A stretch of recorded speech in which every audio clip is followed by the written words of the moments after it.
Welcome, everyone, to the interview series with the authors from A Journey of Riches. I'm joined today by Leland Holgate Sr. He was a, a combat veteran and is also now a neuroscientist in training. I published Leland's story in Whispers of the Heart. Great to be chatting with you today, Leland. Hey, it's good to be chatting with you as well. I actually got to read it today, and it was really great to tune into it.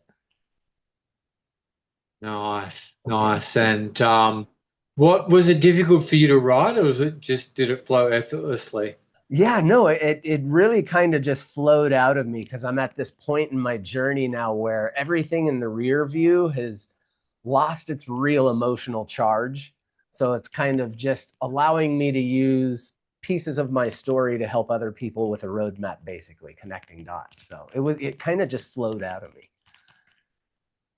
Nice, nice. It had like a rhythm. It's got a rhythm, and a rhythm and a flow to it, and yeah, it's almost like poetic in a lot of ways, and I find very insightful um, you and vulnerable in some sections, like you shared about your relationship with your father and how that was strained in a lot of ways, and it was almost like you were seeking the validation and love of your father Yeah, and following in his footsteps. And yeah, yeah. Yeah, absolutely. Yeah, there was a lot to learn from him in so many different directions. So, yeah, yeah, yeah. yeah, yeah. I had a similar thing with my dad, and we're sort of able to, yeah, really just yeah, connect on a deeper level, just right on his as he was passing. You know, he was in a nursing home and stuff like that, and it was just good to make peace. Were you able to do that with your dad to sort of like have a heart to heart chat before he passed, or? Unfortunately, just based on the way, like I mentioned in the story, he died by suicide. He So took it was one of those Yeah. really sudden things. And we had some conversations. There was at least the starting of closure, right? I had finally gotten to the point where I was able to talk to him about certain things. Um, but since, I mean, all of it and that being the fuel for my passion and why I do what I do, I found a lot of personal closure myself, which is absolutely epic. Yeah, that's awesome. Yeah, that's great that in a roundabout way that he's been the inspiration for the work that you do today. Yeah, yeah, it was easy to, again, it's like when you look back on some of the things that have happened to you, and even if there's, of course, nostalgia in there or some sort of small emotional charge, but if I can look back on that with just objective viewing, basically, there was so much that I learned in the way of the compassion that I have now for people, right? Because I saw his pain. So for me, that was one of the big pieces, was recognizing that though his passing might not have been the way that I wanted it to be, he was no longer suffering. He was at peace. Yeah, it was really interesting to see just how that compassion opened up for me, holding space for him, and then recognizing, like, wow, okay, yeah, other people are out there probably suffering in silence just like he is. Did it because you actually developed your own breathwork method. Yes, yeah, yeah, the welcome home method. Welcome home method, nice. Yeah. And was did that come out of that period of time, or was that more related to because you had a really serious accident, right? Right, right. And you were discharged from the military, you broke your back, you're Neck, never going to neck. It was a compression neck. injury on my spinal cord at C1 and C2. So yeah, that was, those two together are definitely the creation of the welcome home method was centered around both of them as far as being defining moments of my life. But the breaking of my neck, or compression of the spinal column, and then of course dying from that and having that out of body experience, was also seriously linked to why it's called the welcome home method, because that's what I felt like then, right? Like I had just come home. There was nothing but Yeah. peace and relief. And I get the same thing from the breath work that I do and teach.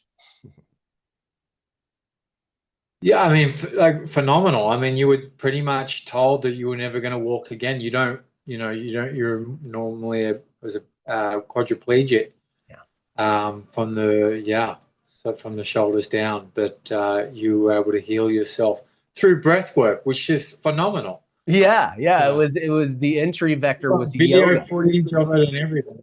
Yeah. Yeah. Yeah. It was great. It was great being able to, well, and it was funny too, because when he came in talking about yoga, I didn't like piece together, of course. Oh, he means breath work. Cause of course I can't move anything. So I feel like this guy, is this a joke? Is this funny? Yeah, good luck doing during your wind pose or half pigeon. Yeah. Yeah, exactly. That's what I had in Um, mind when he came in talking about yoga, and then of course that's when he imparted on me. No. 95% of yoga is breath work and mindset control, anyways. true, true. And I guess the doctors must have been quite amazed about your recovery. Yeah, definitely. Well, especially because it seriously went against what they were giving me as a hopeful or a doom and gloom type of scenario. Um, so yeah, it was, many of them were quite surprised, especially at the rapid progression with my recovery. It was, not to mention, I was very fortunate there wasn't any structural damage done, but vertebrally to any of the vertebra. But Yeah.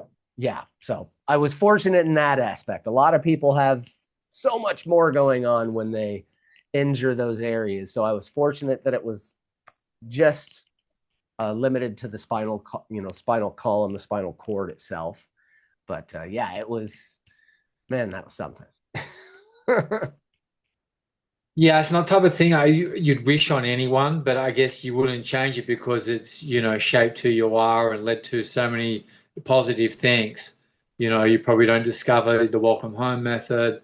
You probably don't, you don't become a neuroscientist in training. And yeah, you got accepted into the University of Florida for Yeah, neuroscience. yeah, Yeah, biomedical that's awesome. neuroscience, finishing up my master's now. I'm about halfway through. Okay, that's awesome. Yeah. And it's great that you can do it online. You actually don't have to be in campus because you live like part of the year in Colorado and part of the year in Panama. Yeah, and now it's Las Vegas part of the year and a good 75% of the year here in Panama at my main place. Okay, Yeah, nice. yeah. So it's really, And really nice that it can be online. And then of course, if I have labs or whatever else, I travel to the campus. But yeah. yeah, okay, cool. And so you finding your hub in Panama, your place in Panama, was that a journey of following your heart, or how did that come about? Yeah, it's funny because it literally was me following kind of what I depict for people in the chapter. It was literally a year ago was when I made the exodus down here. Actually, this is my year anniversary month. So Uh-huh. it was right at the end of a relationship that was really tumultuous, and I was already working with my brother, who's the founder of the 400 acres down here where we're creating this community. But at that point in time, I didn't even know that a spot had opened up where he wanted somebody to help lead the project and help with reach out and finding investors and all these other things, all these skills that I'm Yeah. already uniquely qualified for. And it was like right at that point in time when all those things were happening, because I left myself open, because I stayed in my heart, boom, he came out of nowhere and was like, why don't you come down to Panama? So it was perfect timing. It was one of those, beautifully, even though the moment, of course, at that point I was in a storm. So there was really no seeing too much further than in front of my hands. But it was just epic that divine intervention, that little shift, a little pivot, like, yeah, it's time to go somewhere else. Yeah, that's quality. Is it your biological brother or? Oh, no, he's my brother from another mother. Okay, nice. Okay, cool. Yeah. All right. Yeah, because I didn't recall you sharing anything about other siblings. Maybe a sister? I do have 3 brothers and 1 sister. Yeah. Oh, right. Yeah. Okay. Yeah. Wow. Are you the youngest or the middle? I'm the oldest. You're the oldest. Yeah. Okay. Yeah. Yeah. Yeah. Yeah. I thought you had like a sister because and she was in Florida because you were catching up with your niece in Florida, I believe. So no, my Uncle sister's Lee, actually she was calling. in Germany. But Ah, I was visiting another one of my nieces in Florida. Yeah. Yeah. okay. But my Okay, and sister and that's your her brother kiddos, they're all over in Germany. in Germany. Okay. Yeah. Yeah. Because your dad was born in Italy? No, dad was an American guy, special forces Okay. operative, but got stationed in Okay. Italy. And then that's when he met my mom. And then voila. Okay, so your mum's Italian origin, and that's why you were actually born in Italy but moved to this back to the States when you were like 2 or something. Yes, yeah. Well, and she's though she was in Italy as well, there is some Roman descent in there, but we're a whole mixture. We're a Neapolitan, German, English, Italian, you name it. Okay.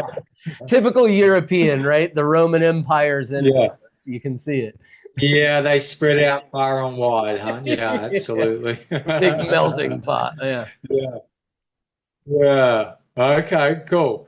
Um, and yeah, so maybe talk more about the breath work and how that gets people into their heart and what does like whispers of the heart mean to you? Yeah. Yeah, for sure.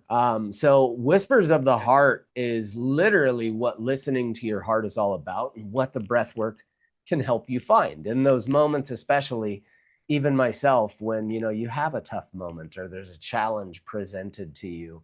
Super important to remember that the nervous system runs absolutely everything.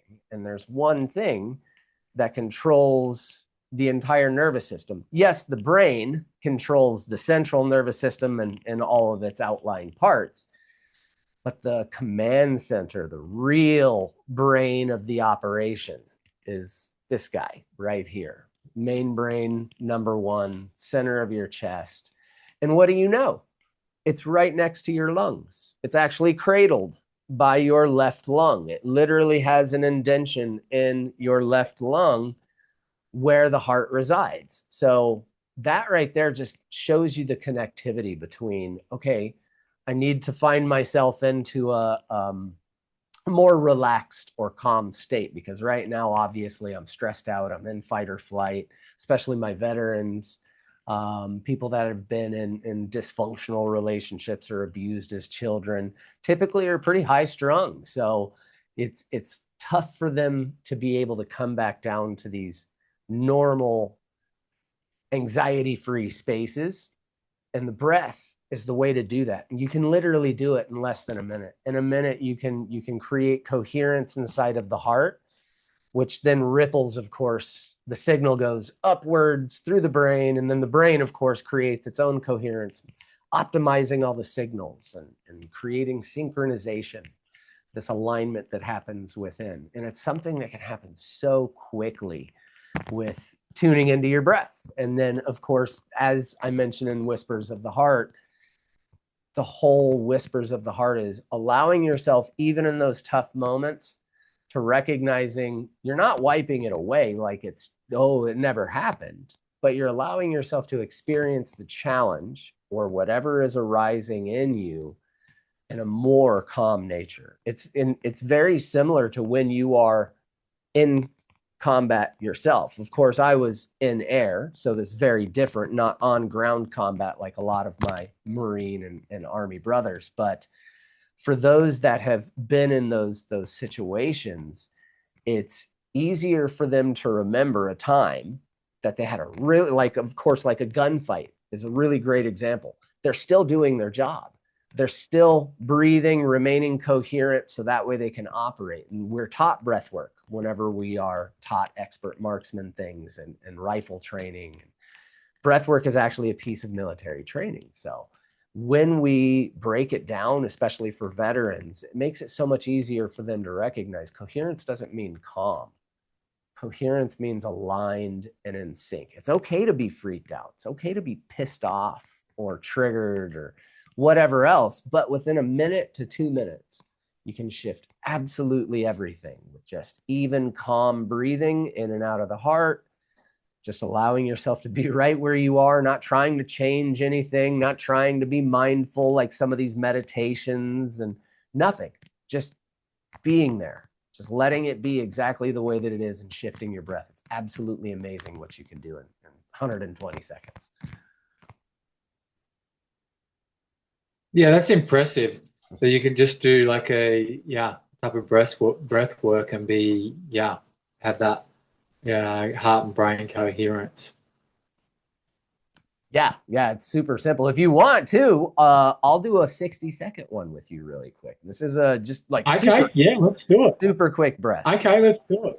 So you're going to breathe in and out of your nose, and I'll turn this little musician's thing on so you can actually hear my breath for a second. So it'll be steady and continual, no pauses. Okay. It's going to be powerful and with sound. No, I don't want you to like force and like really go after it, but I just want you to use your diaphragm, leave your neck and shoulders released, and just let it flow through the belly like you're breathing like a baby.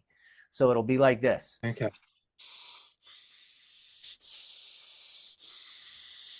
In that rapid succession, keeping it nice and continual. Oh, in and out that quickly. Yeah, in, out.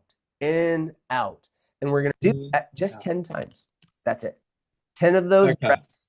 On the 11th, I'm going to tell you to inhale and hold. And when you hold, super important, just let go of all the tension that naturally happens in the body. Just melt and hold for just a few seconds. And then you'll kind of see the shift and change that can happen very quickly, okay? All right, here we go. Okay, all right, let's do it. All right, breathe in all the way and hold for just a minute. All the way up and hold. Just let your shoulders fall. We're breathing in and out of the nose. Through the mouth, exhale. All the way out.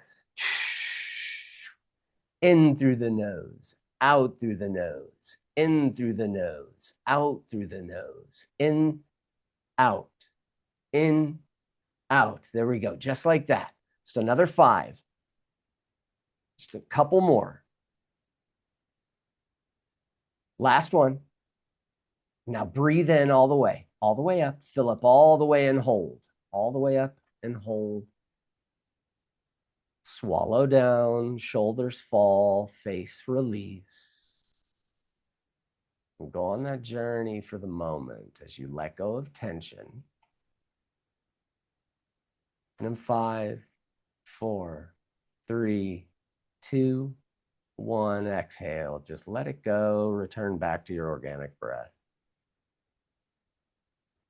Welcome home. You get that wave of energy and cascade of chemicals and all these positive hormones moving through your body right now. So that's one of the techniques that we use with folks that are in one of those triggering or activating moments.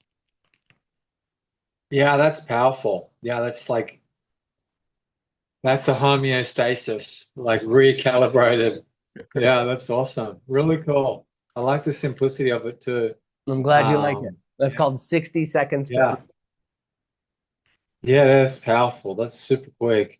And why neuroscience? Like, how does the neuroscience combine with the breath work? Yeah, so I started making the connections, of course, after learning how to walk again, trying to figure out how I had done it so I could create a roadmap for people. And what I had realized was that the central nervous system and the peripheral nervous system, the entire nervous system of your body runs everything, runs the whole show. And of course, there's so many different modalities, meditation, mindfulness, all these other practices that you can do. that allow you to tune into that aspect of it. But what I noticed was that there was one thing that was running the entire nervous system, and that was the rhythm of your breath.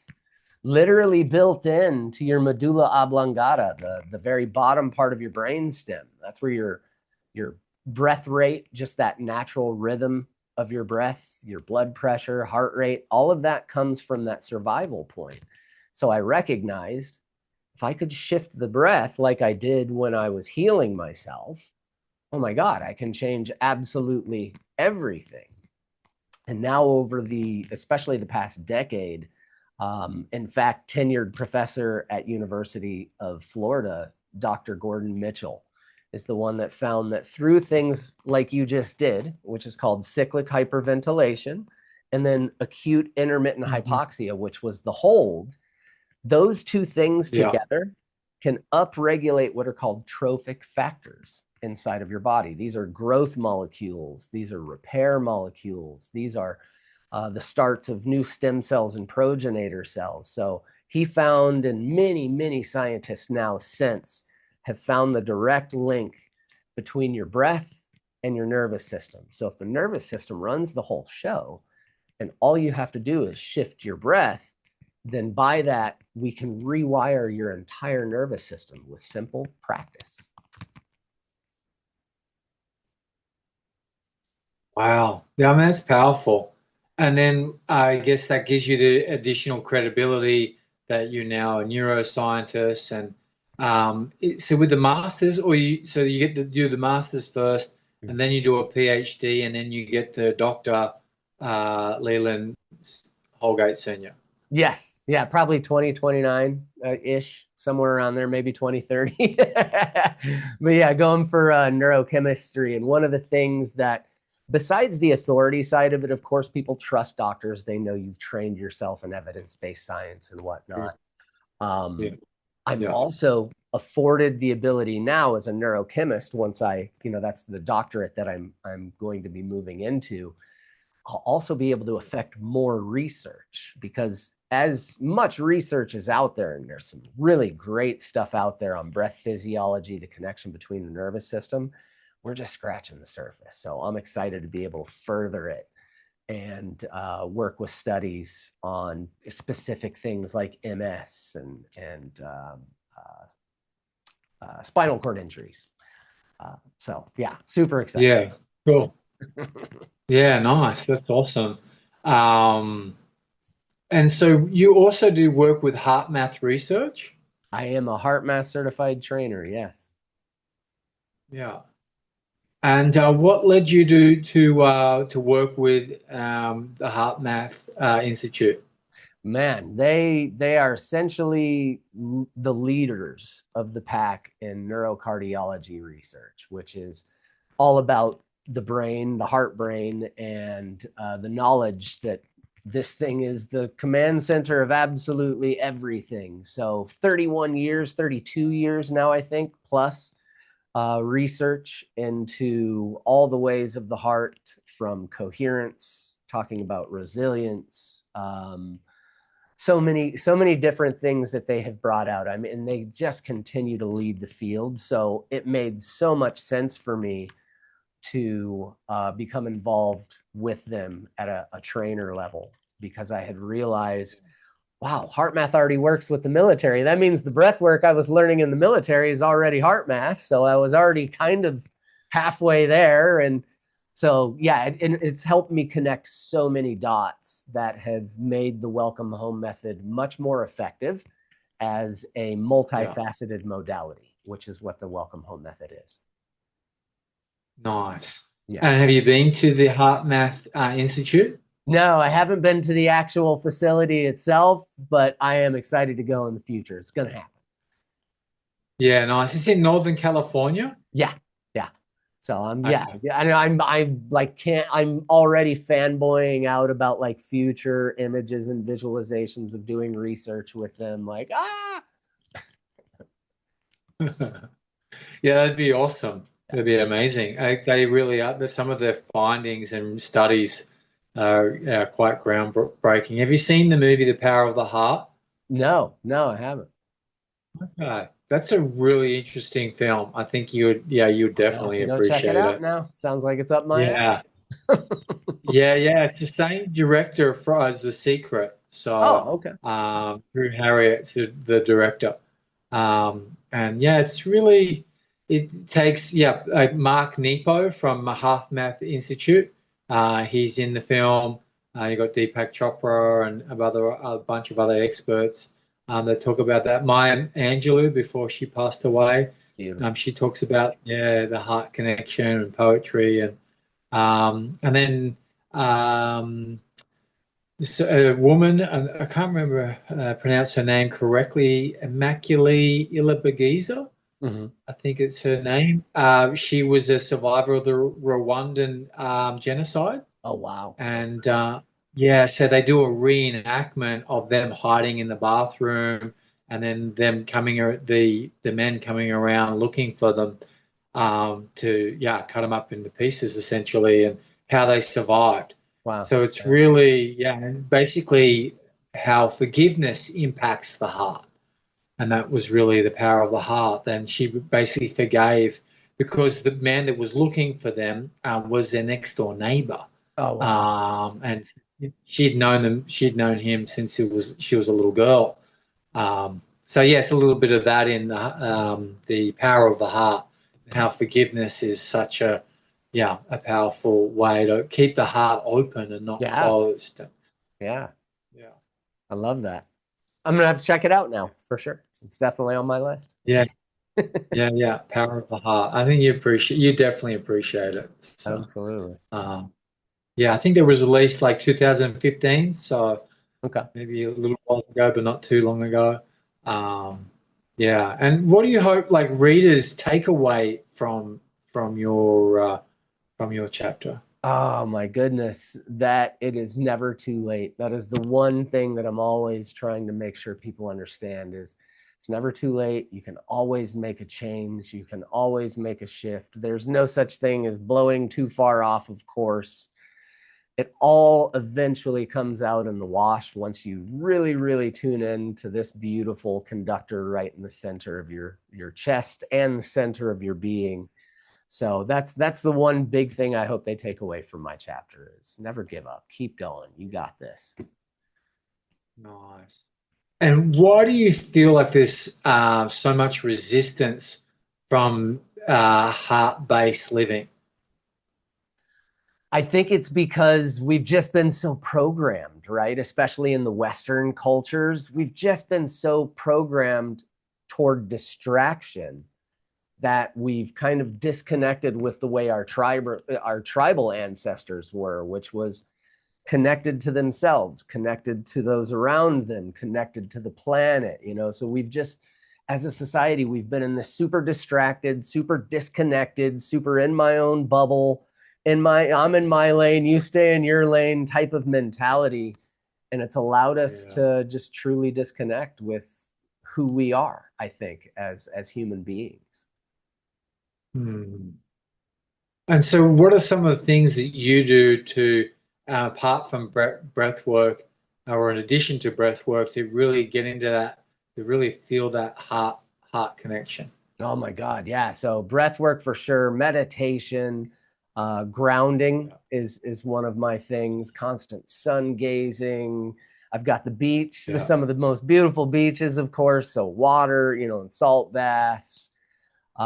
Making sure that I thrive, as I mentioned, off of not just a connection to the things that we do in this 3D sense, but literally connecting myself to the energy system of the planet, the culture around me. So some of the things that have helped deepen my journey substantially are also plant medicines. I'm a plant medicine facilitator and serve psilocybin and bufo, which is 5-MeO-DMT.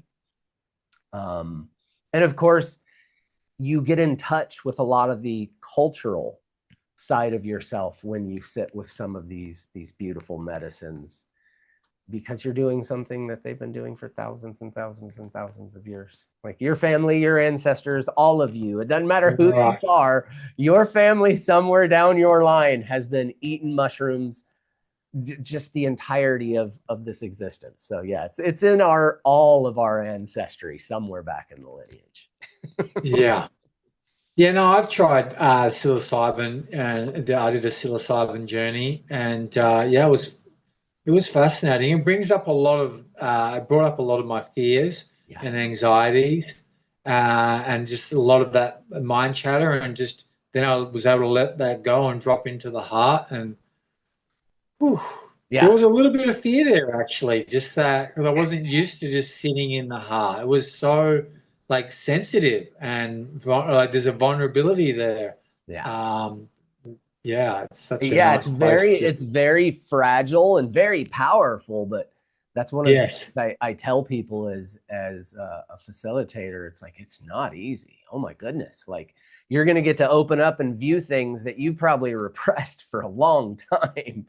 So yeah, it's going to bring these things up so you can work through them. That's what these beautiful medicines do. So yeah, I'm glad you found that, because one of the things as a neuroscientist that we've tuned into is psilocybin especially erases your neural footprint. It doesn't mean it takes your memories away, but all the dots connecting thought, oh, I got to have that emotion, it kind of etch a sketch like shakes those away. So it's like the memories are still there, but now you get to connect differently to that imagery, to that experience. Like you kind of mentioned yourself, you get a little more into your heart eventually after the tough part.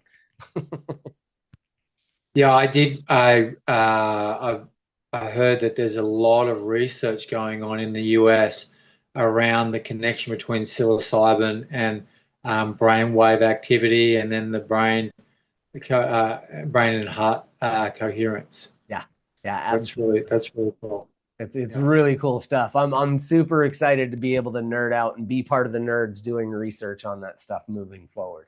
Nice. Yeah, yeah, cool. And did you ever get into ayahuasca at all?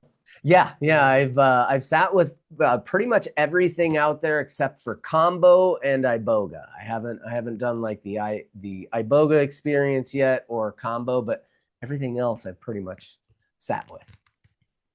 Okay, I'm surprised you haven't done the combo because that's kind of a lot of the cases I've spoken to people, and it certainly was my gateway into the other journeys Yeah, was yeah, it's a the usual combo. gateway. It is. It is. Mine, Yeah, so my gateway was already mushrooms. That's how I had somehow skipped that step, right, because I went to a party and right, it's one of those, your yeah. friend shoves something in your mouth and you ask them what that is after you swallow it. Hold on, what was That's wild. that? Oh, okay, cool. And then that led to an amazing journey, and you're like, wow, okay, It did, that's yeah. something here. Yeah, Yeah, yeah. He didn't like, overly serve me, but it was enough for me to like, we were at a party and I noticed I hadn't touched a beer all night long. I was like, oh my God, I didn't even need alcohol. I didn't even think about alcohol. And I was talking about shit that like usually you wouldn't talk about these things. It's, I noticed afterwards, I was like, man, I just went through that whole story and there's like nothing going on inside of me right now. Like, what did you give me? I just feel happy about everything. What is this? that's so cool. And yeah, it's grossly misunderstood, I feel, because it has that association with parties and things like that, or Yeah. have a mushroom shake or something like that. But what how's what you like? Could you talk us through Sure. what a mushroom journey is like? Yeah. Is it like a retreat and you show up and this is Yeah. where you're staying and then okay. Yeah. I love talking about this stuff. Yeah. So, like you mentioned, very different from what my friend did. That was like a party. Hey, here's a gram and a half type, very small dose, Right. enough to make you happy and Right. energetic and all this other stuff, talkative and things. But when we move into the process on the other side as a facilitator, they are centered around retreats. Usually we do 4 days. It's a lot of times it is either 2 separate days of psilocybin or 1 day of psilocybin, and then a day of rest, and then we do a day of bufo, the 5-MeO as well. So yeah, it's usually a 4-day process. There's screening that happens beforehand. That's one of the things, of course, as a professional, is everybody is screened. We're making sure there's no contraindications with any medications you're taking, all of that good stuff. We also are doing a psychological profile just to make sure that you're ready for the journey, that you have tools moving into it. So there's a lot, like you said, that people misunderstand. They think that these are just like, oh yeah, we're all going to get together and take drugs. Like, no, it is a very regimented process. It's a very beautiful, we always have it in a setting that's no more than 10 people, 15 people at the most. So it stays very close, very intimate. It's, of course, there's all kinds of different things that we'll be doing to make it a fun experience. But centered around the plant medicine side of it, we're all very to business about that, as far as making sure you enter in safely. Everything looks good on your, your profiles, as far as no contraindications.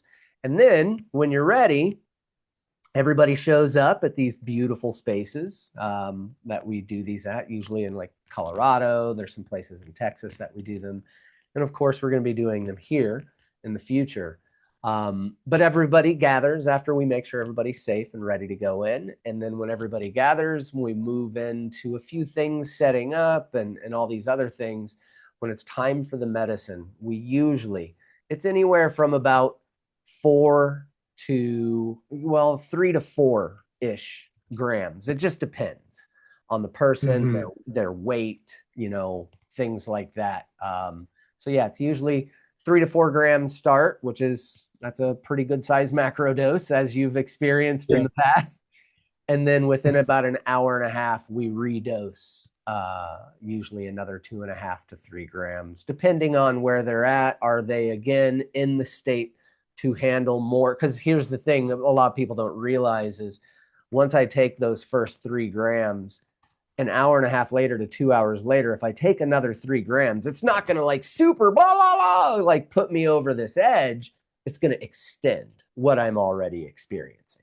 So that's basically what's happening whenever we redose about 90 to 120 minutes later. So that's what that looks like. And it's typically about a 6 to 9-ish hour journey. We judge it based on, is everybody in a space where we can come back and talk and all these things, or do we still need to hold space, which is what being a facilitator is all about. Of course, making sure that they're safe, but also making sure that they feel safe, that they feel in a connected space, that they can just be free to be themselves and no worries on safety and all these other things, because they got me.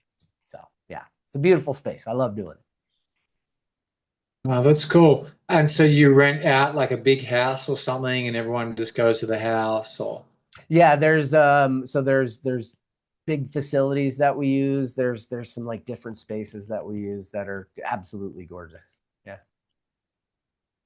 Yeah, because I went to an ayahuasca retreat in Lake Lure in North Carolina. Nice. And actually, the facilitator was operating through the Church of Daime, so that she had a federal exemption.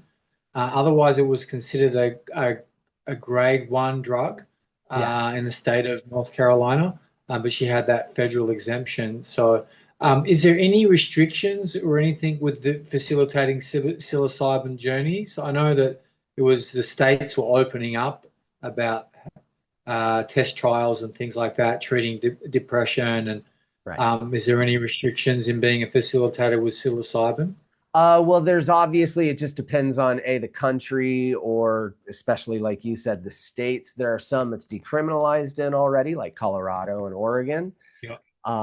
However, the way that we operate is that whenever we do these facilitations, we do them under the umbrella of our church or a church. So a 508, a 508 organization, that way our rights as veterans and whoever we're serving is protected.